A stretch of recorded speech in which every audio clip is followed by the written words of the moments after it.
आषाढ महिना सुरू झाला की घरोघरी तळणीचे वेगवेगळे पदार्थ बनवण्याची लगबग सुरू असते. त्यातीलच एक आवर्जून बनवला जाणारा पदार्थ म्हणजे गव्हाचं पीठ आणि गुळाच्या खुसखुशीत गोड कापण्या. तर आज याची रेसिपी आपण बनवणार आहोत. त्यासाठी व्हिडिओ शेवटपर्यंत बघा आणि व्हिडिओ आवडल्यास लाईक, शेअर आणि सबस्क्राईब करा. आता या कापण्या बनवण्यासाठी आपल्याला पहिल्यांदा गूळ वितळवून घ्यायचा आहे. तर इथे मी 1 कप गरम पाणी घेतलंय.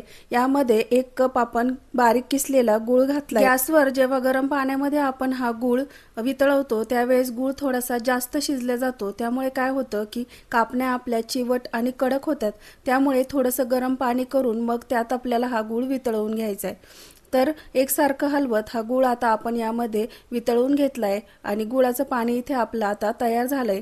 आता एक मोठं बाउल घेतलं. यामध्ये 2 वाटी आपल्याला गव्हाचं पीठ घ्यायचंय. तर हे गव्हाचं पीठ मी चाळून घेतलंय. कुठलीही एक वाटी किंवा एक छोटंसं पातेलं आपण मापासाठी सेट करून घ्यायचंय. आता सारख्याच वाटीने मोजून अर्धी वाटी मी बेसन पीठ घेतलंय. बेसन पीठ घातल्यामुळे खमंग अशा आपल्या कापण्या तयार होतात. आता यामध्ये 2 चमचे कच्च्या बडीशोपची पावडर मिक्सरमध्ये आपण वाटून घातलेली आहे. नंतर यामध्ये आपल्याला 1 चमचा सुंठ पावडर घालायची आहे. इथे तुम्ही वेलची पावडरही यामध्ये घालू शकता. आता चवीनुसार मीठ घातलं. या गुळाच्या कापण्या छान खुसखुशीत होण्यासाठी 4 चमचे कडकडीत तूप आपण गरम करून घेतलं. आता हे तुपाचं मोहन पिठामध्ये आपल्याला घालून घ्यायचंय. तर सुरुवातीला हे तूप गरम आहे त्यामुळं चमच्याने व्यवस्थित मिक्स करून घ्यायचं आणि आता नंतर थोडंसं कोमट झाल्यावर तूप हे सगळ्या पिठाला चांगलं हाताने चोळून घ्यायचं. तर कापण्या खुसखुशीत होण्यासाठी ही स्टेप खूपच महत्त्वाची आहे. आता 2 ते 3 मिनिटांनंतर पिठाची मूठ बांधली जातीये, म्हणजे तूप हे पिठाला चांगलं लागलं गेलंय. आता थोडं थोडं करत गुळाचं पाणी आपल्याला या पिठामध्ये घालून घ्यायचंय. एकदमच सगळं पाणी लगेच आपल्याला घालायचं नाही. तर इथे जसे लागल तसं हे पाणी गुळाचं आपल्याला यात घालायचं. पाणी जर तुमचं जास्त वाटत असेल तर ते तसंच ठेवा किंवा जर पाणी तुम्हाला कमी पडत असेल तर थोडंसं एक्स्ट्राचं कोमट पाणी वापरू शकता. इथे मी आता सर्वच गुळाचं पाणी वापरून खूप जास्त घट्ट पण नाही आणि खूप जास्त सैल पण नाही असा कापण्यांसाठीचं पीठ मळून घेतलं.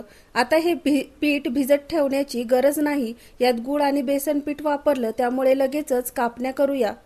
आता या पिठाचा चपातीच्या आकाराचा गोळा घेऊन तो लाटून घ्यायचा आहे. याला तेल किंवा सुक्क पीठ लावण्याची एवढी गरज पडत नाही कारण हे पीठ थोडंसं घट्टसर आहे. तर ही चपाती लाटताना थोडी मध्यम अशी जाडसरच लाटायची.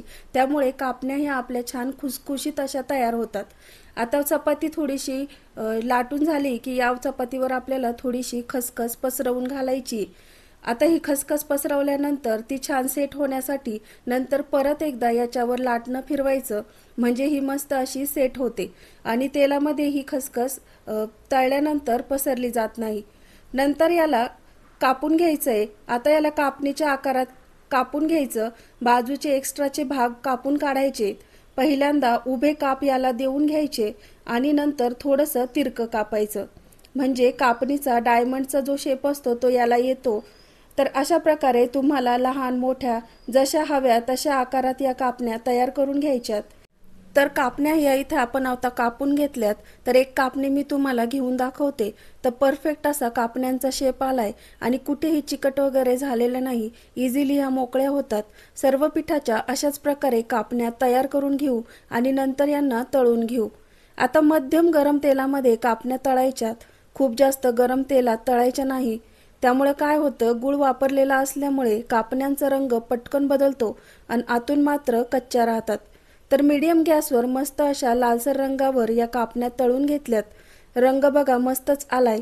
यापेक्षा जास्त तळून द्यायच्या नाहीत. तर बाहेर काढून घेऊ आणि अशाच प्रकारे सर्वच कापण्या तळून घेऊ. खुसखुशीत अशा कापण्या इथे आपल्या तयार झालेल्या आहेत. या कापण्या थंड करून तुम्ही डब्यामध्ये भरून ठेवू शकता. 8 ते 10 दिवस आरामशीर टिकतात किंवा प्रवासामध्ये सुद्धा तुम्ही घेऊन जाऊ शकतात. एकदम छान अशा खुसखुशीत या कापण्या तयार झाल्यात. एक कापणी मी तुम्हाला तोडून दाखवते. तर बघा आतपर्यंत छान मस्त अशा तळल्या गेल्यात.